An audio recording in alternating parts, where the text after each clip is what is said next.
When I'm riding, it just feels like I'm just on a little adventure with me and the horse and the dog, and we're just kind of out there.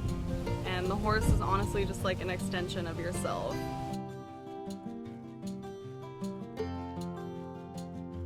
My name is Sam Gubera, and I shoe horses for a living, which is a super random job, especially in the Bay Area. I'm the only one in my family that even does anything with horses at all. My mom put me in riding lessons when I was 6, and it was all downhill from there. But when I went to college, I took a break from horses. It only took a year for me to miss horses, and I was like, you know what, how could I get involved again and actually make money? And I remembered that my farrier seemed pretty happy, so I gave her a call. She told me the name of the school she went to, and one thing led to another. I went to that school.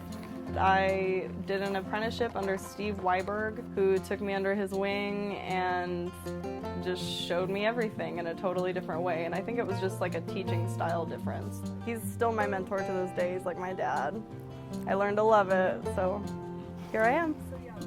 My name is Sam, so it's kind of androgynous, right? And so sometimes when people see my card posted at a barn and just call me through that without having met me first, I can hear it on the other end in their voice when I answer the phone and they're like, oh, do I have the right number? I'm looking for Sam the Farrier. And I'm like, yeah, this is she. With farriers, you think of an older dude. Farriers are just all old men, like all the time.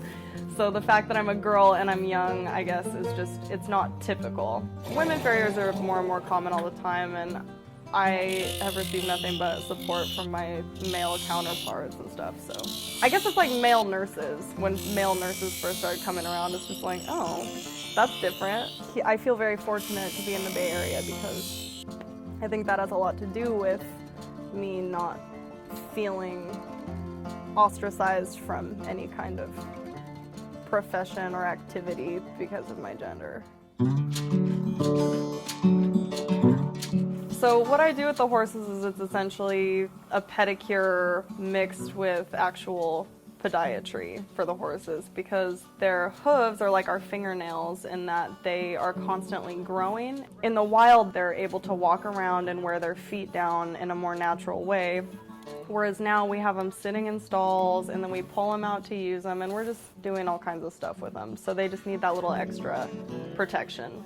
So essentially, even by just the trim, whether they are wearing a shoe or not, you're changing the angle of their hoof, which in turn determines how they move, how they travel, how they even stand, and what their limb is doing. So it's a pedicure, but it's podiatry at the same time. I use keg shoes, which means they come in a horseshoe shape already with the nail holes punched out and everything like that, but you still need to modify it because all the feet, just like our hands, they're all a little bit different. I usually throw it in the forge, get it hot, and I'll hot seat it. And that's when you see all the smoke and everything coming up in my face, and that smoke clings on you forever. Yeah, the smoke smells like but I'm so used to it. It's just like burnt hair kind of mixed with horse so great. The only thing that kind of sucks is like when I stop somewhere to go get lunch and I'm standing in line at Chipotle and like other people in line are like, okay, really? Like, what is that? I have a couple of clients that don't have as much time to ride their horse as they would like, and they know that I used to ride but don't have a horse of my own right now, so they just say, you know what, you can use my horse at your disposal if you want, which is really nice. There's some kind of thrill about kind of being in control of something that's that powerful, and not to mention just being around animals in general. Like, I love my dog, he comes to work with me every day. He's totally a little boy, and I don't know, the crazy horse girl never left.